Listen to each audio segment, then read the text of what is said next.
क्या सोच रही हो रमा? अब भी तुम्हें यहीं रहना है? बेटे के मुंह में लगता है पागल हो गई हो। अरे इनका क्या है? ये तो अब बस पत्नी और बच्चों में ही अपना परिवार समझते हैं। माँ बाप तो बस इन पर बोझ हो गए हैं।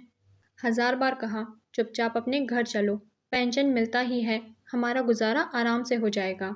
पत्नी रमा जी के हाथ को थामे नवल बाबू बोल रहे थे। ऐसे कैसे इन्हें इस हाल में छोड़कर जा सकते हैं जी? थोड़ा तो सोच कर बोलिए। जाने दीजिए ना, बहू की बात का क्या बुरा मानना, जब बेटा ही ना समझे। पर हम तो माँ बाप हैं ना। बेटा बहू को छोड़ भी जाए, पर इस 3 साल की पोती को तो नज़र भर देखिए, और फिर 2 महीने का पोता भी तो है। अरे बेटा बहू ना समझ हैं, पर हम तो समझते हैं ना। अपनी पोती को गोद में बिठाते हुए रमा जी ने कहा। कह रहा हूँ रमा, देखना जिस दिन ये दोनों अब हमें कुछ बोले, उस दिन तुम अपना सामान बांध कर मेरे साथ पटना चलोगी। एक तो हैदराबाद में कोई पहचान का है नहीं, बस घर में पड़े रहते हैं। नवल बाबू सख्त लहजे में बोले। अच्छा जी, धीरे धीरे बोलिए ना, बहू सुन लेगी, फिर नमक मिर्च लगाकर कार्तिक से कहेगी, और फिर वो हमें ही जिम्मेदार मानेगा। रमाजी पति को चुप रहने की मिन्नतें करती हैं। पता नहीं ये औरतें औलाद के पीछे इतनी पागल क्यों रहती हैं। भुनभुनाते हुए नवल बाबू कमरे से निकल गए। कितने जतन से बेटे को पढ़ाया लिखाया, वो अच्छी सरकारी नौकरी पर लगा है। सोच रही थी बहू भी खोजकर अच्छी ही लेकर आऊंगी, पर बेटे ने कोई मौका ही नहीं दिया।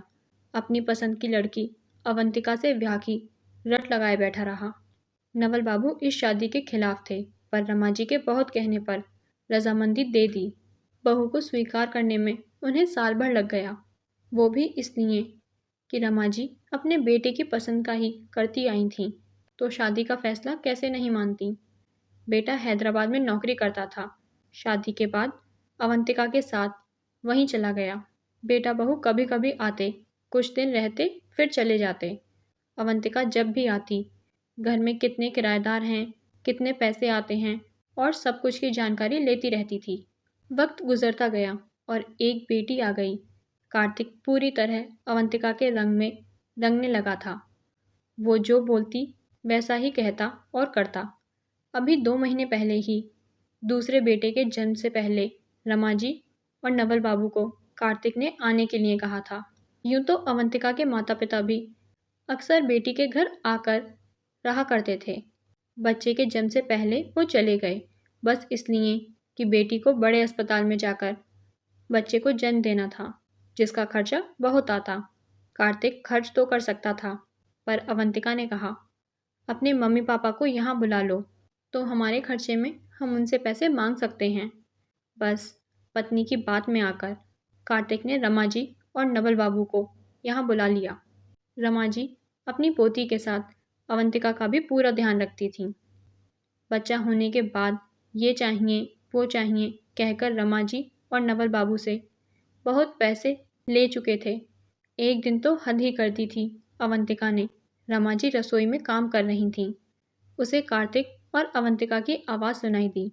उस वक्त नवल बाबू बाहर पोती को लेकर टहलने गए हुए थे।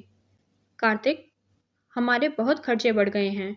तुम ऐसा करो, मम्मी पापा से बोलो, जो पटना वाले फ्लैट का किराया आता है वो हमें दे दिया करें, और पेंशन के पैसे भी हमारे पास रह रहे हैं, तो उनके खाने पीने और पापा जी की दवाइयों के पैसे वो हमें दे दिया करें। रमा जी के हाथ ये सुनते ही काम करते करते कांपने लगे और पैर लड़खड़ाने लगे थे, पर कार्तिक की बात से वो संभल गई थीं। कमाल करती हो तुम भी। मैं मम्मी पापा से खाने पीने के पैसे लूँगा? वो हमारे बच्चे को जो देना चाहते हैं वे दें, मैं कुछ नहीं कहने वाला, कहकर कार्तिक ऑफिस चला गया। रमाजी तो सुनकर दंग रह गई थी। उसे तो अंदाजा भी नहीं था कि पोती को लेकर नवल बाबू घर के बाहर आ गए थे और सारी बातें सुन चुके थे। इसी बात को लेकर नवल बाबू रमाजी पर गुस्सा कर रहे थे। उस दिन तो रमाजी ने नवल बाबू को शांत कर दिया था। रविवार का दिन था। सब बैठकर खाना खा रहे थे। अवंतिका ने कहा, मम्मी पापा जी, आप दोनों बहुत वक्त से यहाँ रह रहे हैं। जानते ही हैं, हमारे 2 बच्चे हो गए हैं। अब हमारे खर्चे भी बढ़ गए हैं। आप लोगों का भी खर्चा होता है, आप हमें अपने खाने का खर्चा दे दिया करें, तो हमें कोई दिक्कत नहीं होगी। कार्तिक चुपचाप बैठकर सुन रहा था, कुछ भी नहीं बोला।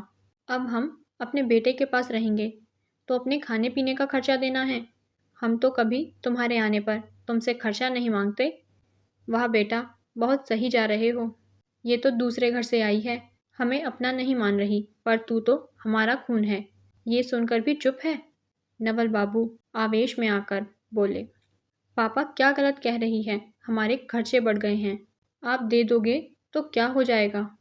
कार्तिक ने कहा, कार्तिक बेटा, लगता है अब तेरे यहाँ से जाने का समय आ गया है।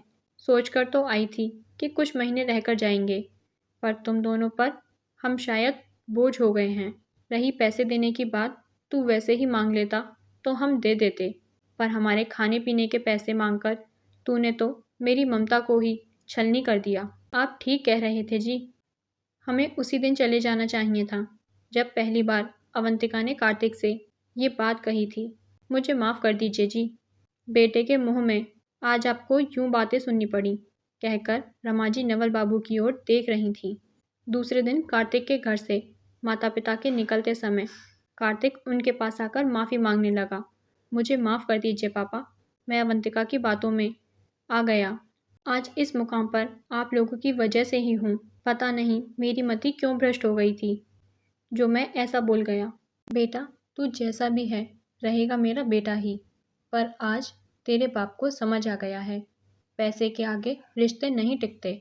रही तुम्हें पैसे देने की बात, जो तुम कह रहे थे कि ज़रूरत बढ़ गई है, तो हर महीने कुछ रकम पोती के नाम पर जमा करता रहूँगा। अब जब तुम हमारे घर आओगे तो अपना और अपनी पत्नी के खाने के पैसे लेकर आना। जो तमाचा तुमने हम दोनों के मुंह पर मारा है, ये तमाचा किसी और को ना मिले, कहकर नवल बाबू रमाजी का हाथ पकड़े चल दिए। कार्तिक गुस्से में अवंतिका को देख रहा था। अपने माता पिता का ये अपमान उसे अंदर ही अंदर झकझोर रहा था। उसने अवंतिका से गुस्से में कहा, अब तुम्हारे घर से जो भी आएगा उनसे लेना खाने का पैसा।